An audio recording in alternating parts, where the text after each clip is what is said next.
আমার যেদিন মৃত্যু হবে সেদিনও দেখা যাবে সংসারের অনেক কাজ বাকি রয়ে গেছে বাকি।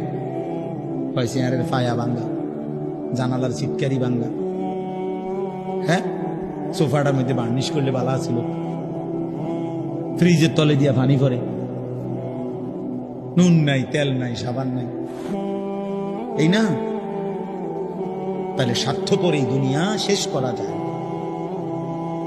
দুনিয়ার প্রয়োজন শেষ হয় না বন্ধু। এই বিদেশ প্রবাসী, আহা কি পরিমাণ মায়া লাগে। 12 ঘন্টা ডিউটি করে আবার আরো 6 ঘন্টা আরেকখানে আরেক কোম্পানির স্যার কি করে 18 ঘন্টা, কেউ কেউ আর থাকে 6 ঘন্টা। এই 6 ঘন্টার মধ্যে বিশ্রাম কখন? নিজের জামাগুলা নিজে ধোয়, নিজের রান্নাটা নিজে করে। প্রবাসীগুলো বিদেশে থাকে, যে আমি তো সৌদি আরবে অনেক দূর দূর ছেলেদের কাছে গেছি, ওরা দম করে খুব মহব্বত করে।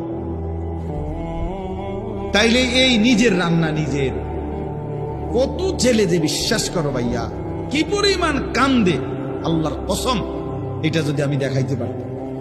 এখান থেকে এটা বিদেশ অনেক কষ্ট। এই কথাটা কইলো তুমি বুঝদা না ভাইয়া, অনেক কষ্ট। এটা কইলো তুমি বুঝদা না, এটা কইতে তো 1 মিনিট লাগছে, আর অনেক কষ্ট।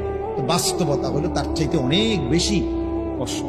এই প্রখর রৌদ্রে, এই তীব্র রৌদ্রে, বিশেষ করে 12 ঘন্টা ডিউটি করে আসার পরে যখন একটা ছেলে বা একটা যুবক, তার একজন আপনজন কেউ নাই, আইসা নিজের 1 গ্লাস পানিটাও নিজে নিতে হয়, তো মনটারে হাহাকার লাগে যে আর কেউ তো নাই। অথচ 28 বছর বিদেশ করতেছে। এক ছেলে দেখা হইলো লাস্টের দিকে, ওই আমার দেখে জড়ায় ধরে কাঁদতেছে। আমি বললাম, বাবা তুমি আজ কতদিন হয়েছে আইসো? কয় হুজুর 3 বছর। এই শেষ আমার যে ছেলেটা খেজুর আইনা দিছে মদিনায়, ও ছেলেটা বলতেছে হুজুর আজ 3 বছর হয়েছে বাড়ি থেকে আসছি, একবারও যাই নাই। আমি যাইবা কখন? কয় হুজুর একটা আইডিয়া করছি যে যে ঋণগুলো করছি আরো 3 বছর যদি বিদেশ করি তাহলে ঋণগুলো শেষ হবে, তো আশা আছে হুজুর এরপরে যাবো।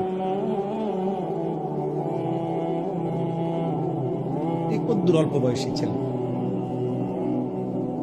হ্যাঁ ভাইয়া, এই জন্য সে যাইয়া হয়তো অনেক দুঃখের কথা বলে না বাড়িতে, যে মা কানবো, বাপে কানবে, বা বউ বাচ্চারা কানবো।